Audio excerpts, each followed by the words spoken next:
I was talking about those skateboard kids. I saw those kids first come in as defenders. When police were hacking with people with batons, they held up the skateboards to protect them. Most kids who skateboard, my kids skateboarders, most skateboard kids in South don't look like me, right? But I saw the skateboard community literally come in and save protesters from beatings. And then they got really frisky and they started attacking back. And I was like, this is, although I don't want violence in the streets because those kids deserve to grow to be adults without being soldiers against the state that their parents pay taxes to. It impressed me that the proletariat showed government that you work for us. And in this moment, we are exercising our right to make public display of the evil that has happened. It makes me proud that I live in a country that has long promised equality, rarely given it to people who look like me, people who don't look like me defending it. You made an interesting note and observation about the skateboard crew. And I think anybody who's watching has noticed that it's not just Black people who are out here protesting. No, it's not. It's a tapestry of people. It's a tapestry of people. The Correct. Amish. The Amish. Yeah, yeah. Wasn't that I crazy didn't to even see? know the Amish saw the news. I was thinking, who told them? Right? I was like, how did they find out? Right? I was so impressed though. I was so thankful. My heart was filled with joy. Yeah, so you're seeing all these different types of people that you never thought this issue would resonate with them. It kind of reminds me of your music. Your music is unapologetically pro-Black, unapologetically, Yeah, right? absolutely. But yet, when Absolutely. you look at a Killer Mike fan, it's across multicultural section of Yes. people. Why do you think your music is able to resonate that way, despite the fact that you are also clearly talking to your people?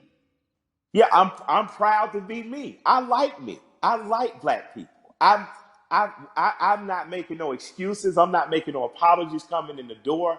I love us. I am in love with us. And because I love me, it has nothing to do or affecting my love of others. I have a very good friendship with East Indian cousins, Raj and Neil. They own the store right next to Walters on what's happening. So if you're from Atlanta, you know about Walters. If you're a big guy from Atlanta, you know about, the store right next door. These guys have always just been good to me. Raj went to India. He came back, brought my wife incense, these beautiful little elephant characters. He's proud to be Indian. I've learned about being Indian from my Indian friends. When you're truly who you are, how could you be offended? How could you not love it or like it? Like, man, I'm a part of the original people on earth. I'm from the continent that birthed all humanity. I think when you wear that proudly and unapologetically, and not from a place of needing someone to be below you, there's no reason for a people not to like me. I like you. I got plenty of heroes that don't look like me. There's a portrait of John Brown on my wall in my basement. I thought he's a hero. He doesn't have to look like me. You know what I mean? But I refuse to act like people who look like me aren't great. I didn't say good. I didn't say good enough. I didn't say equal. I said great. I'm from a great and mighty people. And if you can't accept that, then maybe I'm not for you. But I believe that because I am simply who I am, I believe that that gets accepted. Because you know what? I remember being on a tour bus, and I'm on there with a bunch of Northeasterners because of course, my rap partner's a white guy from Brooklyn. And we're on there and they're watching Swamp People, and everybody's laughing. And I come up and stagger into the front, and I look at it and I start smiling, and I look at the room and say, I got more in common with them than any of y'all. And I just walk to the back. Now, because it's the truth. I'm a Southern boy. My grandparents from Alabama and rural Georgia. I grew up more like people on those shows. So I think across cultural lines and across racial lines, people identify with me, but just because I'm your typical American guy. And I have some special things. I'm not going to deny that I'm special. I was a smart kid, went to Morehouse, had an understanding of some cool stuff. I married a beautiful woman. That helps.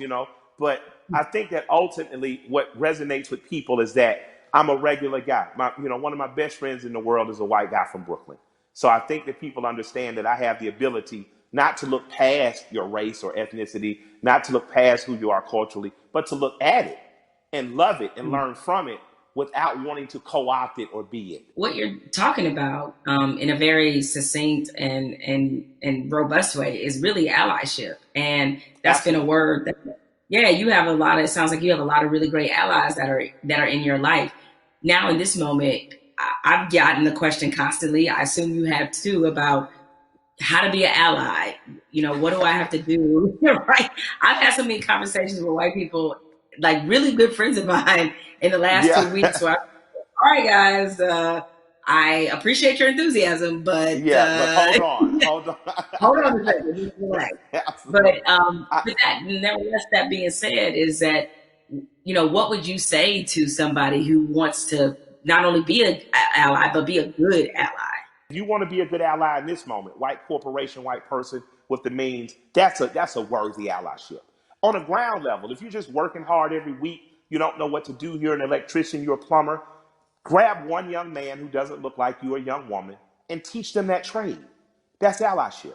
Allyship isn't just throwing the money, but if you got the big money, put it towards somewhere. But on a very real and basic level, my son had an accident with a man named Keith. I bought my son a car. My son Malik, with a very pretty girl in the front seat, rear-ended this guy Keith. Uh, Calls me.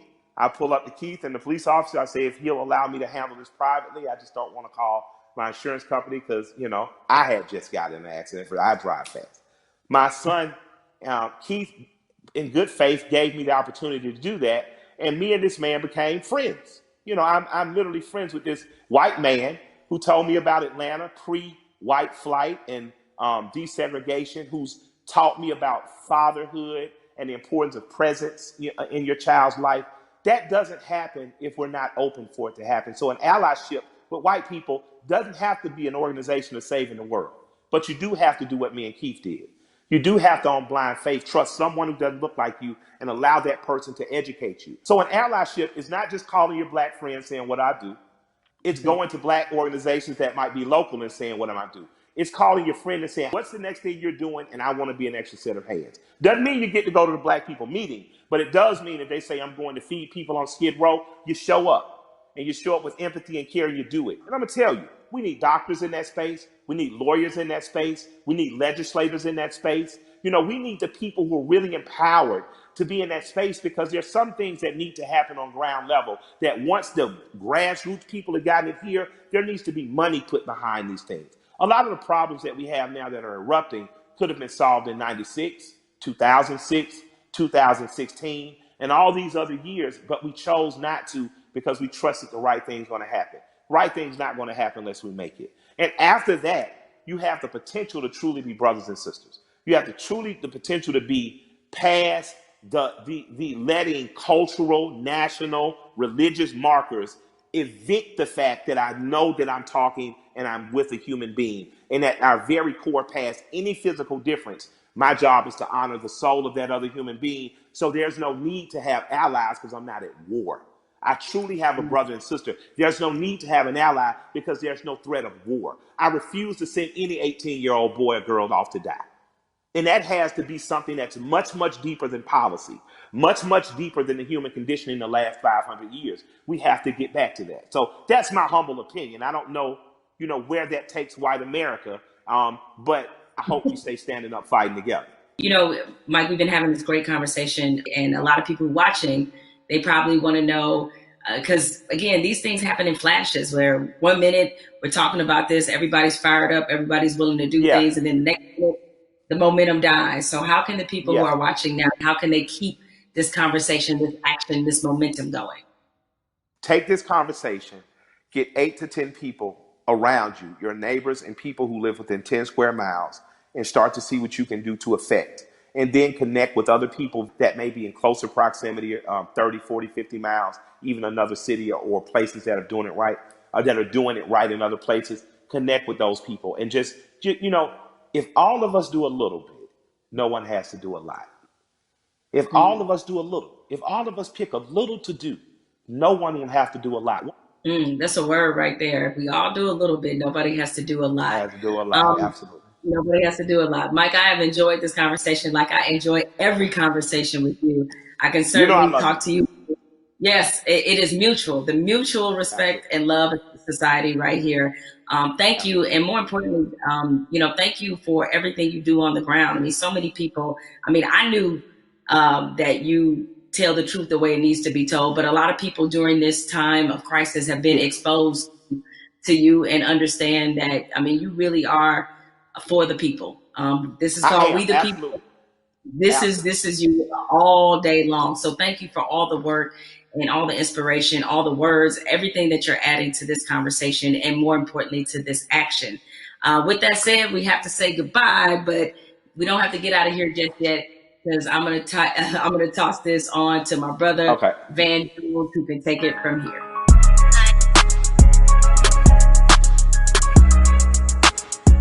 Jamel and I, we spent the past hour, we've been talking to Killer Mike, we've been talking to Elaine Welteroth. We also got a chance to see that amazing video from Lil Baby. Jamel, what did you get from your conversation with Killer Mike? And more importantly to me, what do you make of this moment that we're in? The one thing you can always expect from Killer Mike is blunt honesty. I think that's why a lot of people look at him as a really credible voice right now. He's honest about what he knows and honest about what he doesn't know. So I think when you have those elements, that's going to always make for a pretty good conversation. I'm with you. I mean, this moment at the same time is welcome. It's also a little bit surreal in terms of what took us so long to get here, to make sure that we're not always starting from ground zero every time we have to have a significant conversation about race in this country. Why do you think it's different this time? Because, I mean, there have been videos before, and yet people still now act like they're shocked. Help me understand what's different this time from your point of view. What's your theory? It's two things that I think stood out about the George Floyd video. One, there was no yeah, but. And granted, in my mind, we've seen videos where there was no yeah, but people nevertheless invented a yeah, but. But in this one, there really wasn't one. Even if you were Stretch Armstrong trying to stretch and find one, there just wasn't one. What always has just stuck with me is the look on this officer's face as he was kneeling on George Floyd's neck. It was so cold. It was as if this were Thursday. And he showed such little emotion, remorse, any emotion you want to name. He didn't show any of that as he killed a man in the middle of the street with bystanders looking on. So I think that situation, coupled with the fact we had already been reeling from Ahmaud Arbery, we had already been reeling from Breonna Taylor. And even though the situation wasn't fatal, there was definitely a storm of frustration at what happened with Christian Cooper. So this all together leads us to this moment where finally, even the most adamant naysayers who wanted to pretend as if this wasn't a structural problem, what could they say? There was nothing else that could be said. And I think everybody who was already fed up decided now is the moment, now is the time. The world has slowed down because of COVID-19. If we are going to address this, this needs to happen now. I've never seen 20, 30 million white people asking black people for leadership. That's interesting because they start, well, what do you want me to do? And I'm like, well, I don't know. Google is a powerful tool. I don't know. I'm realizing now, though, that this is an honest question. How do you think that we as African Americans and our allies can rise to meet a moment like this and actually accept the fact that we may actually have a couple million new allies? And how do we deal with that? That's new for us. I'm glad you used the word leadership, because there's a difference between us being put in a leadership position and us being put in an educational position. The educational part, we are long past, right? We don't want to be educating anybody else about race. We're not here to soothe you. We're not here to make you feel better. But leadership is something different. And it looks different depending on how you want us to take that leadership. Certainly, we are accustomed to being a voice on these issues. We're accustomed to setting the agenda. It's fine if we continue to lead in that direction. I think what we're looking for is, if this were, a relay race, we want to pass the baton, and we want you to be able to say, okay, here's what we've been feeling about this issue. Here's what needs to happen to change it. The other part of this race is that you got to be willing to run it just as hard and as fast as we are. Because if you're not, that's why we remain stuck in the flying pattern that we've been in for hundreds of years and decades as we've tried to reconcile this issue. So we have to figure out what is the most useful way of allyship. We see a lot of people throwing statements around. We see a lot of people throwing money around. We need that to be a focused effort, and more importantly, to be vocal about it. I can't take any more double-sidedness. There can be no more other siderisms, if I may make up a word, meaning that you give over here and you're a company that is like, yeah, Black Lives Matter, except for in my boardroom where they don't, Ooh. or except for my organizational chart where they don't. So I'm done with that, right? That's great. Charity's great. Charity doesn't change structural racism, right? What changes it is when you actively look in your building and ask, why aren't there more Black people in this building, in this boardroom, in this C-suite? So the allies that we have, what you can do, change the structure and cultures of your companies, of your businesses, of wherever it is you have influence. Start there.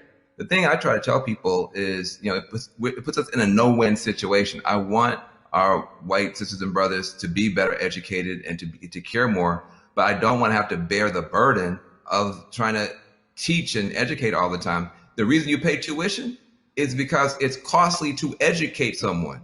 You coming up to me and saying, educate me, that's costly to me emotionally and from a time point of view. Also, I think we have to be very honest. Nobody would go up to somebody and say, teach me Russian in 5 minutes. And by the way, make me feel good about it.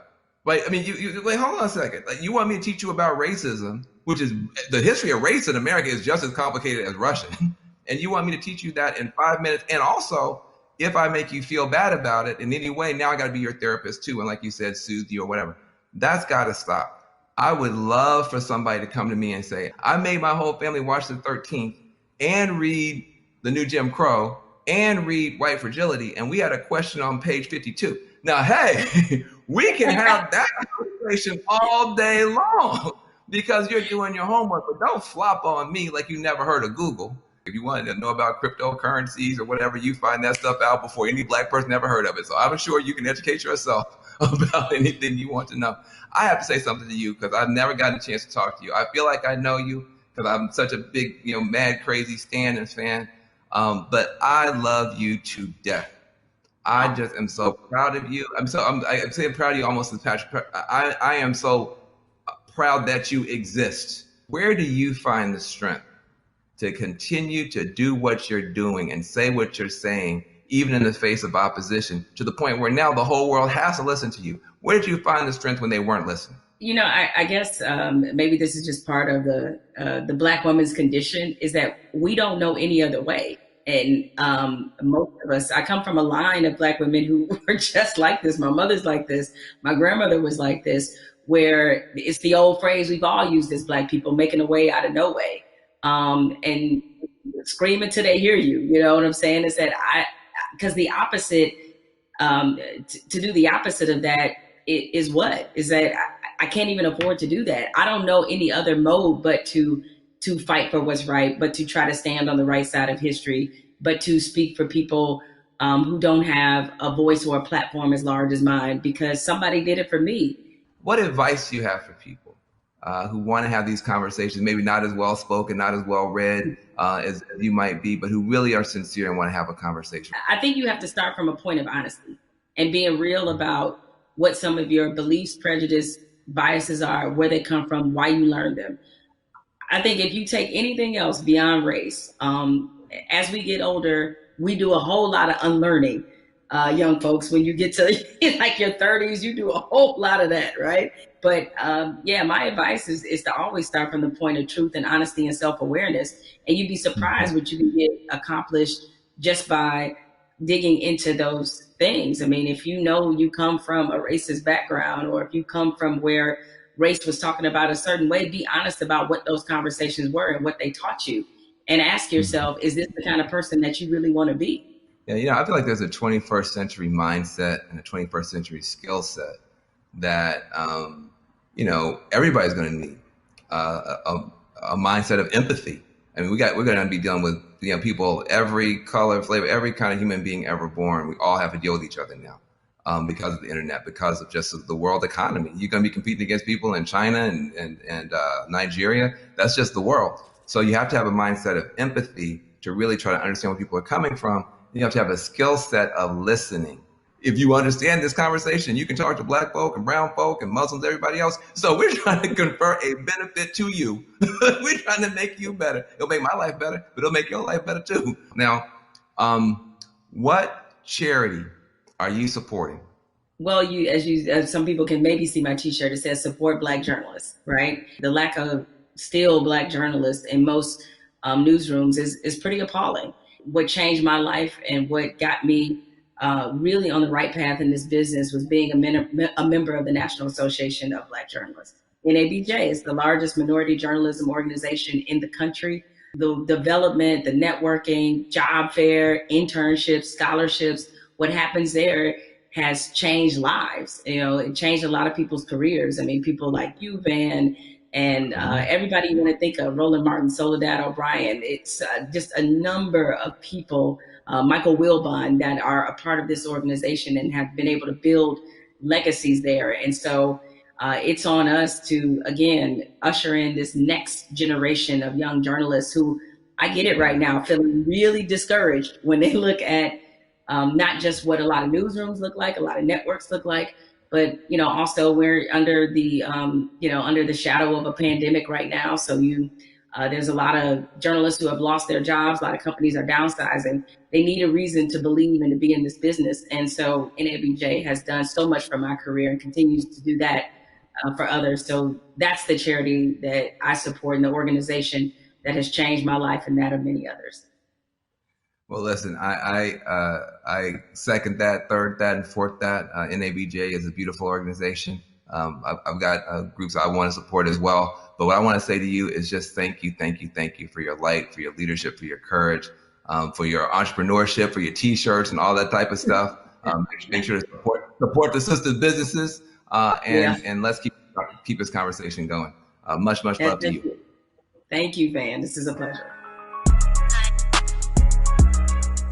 I got good news for you. I got bad news for you.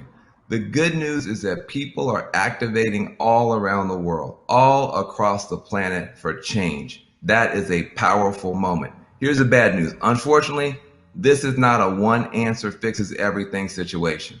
We're talking about systemic problems, which means it's not just one law or one person. You need 360 degrees of change to shift to get the outcome that's right. But we can get there if we keep talking, if we keep working, if we keep building. And if we do that, we can reshape America. That can be done. It's been done in the past. We can move the whole world in a better direction. So I hope that your cell phone right now is full of screenshots of these tools that we've been trying to give you to continue taking action from this virtual town hall. When the stream ends, the conversation should not end. We got to keep pushing. We got to keep going. We are in an important moment in history. And what you do is going to determine the outcome. 2020 is going to be talked about for 20 years, 100 years, maybe 1,000 years. But the future's not written. It's up to what you and I do and what you and I decide is going to happen. So I want to give a special thanks to the powerful voices that we've had, Elaine Welteroth, Killer Mike, Jamel Hill. Make sure you visit 50percentpledge.org to learn more about the power of money. Also visit my organization, reformalliance.com. We're trying to make a change. Let's be about it, not just talk about it. I'm Van Jones.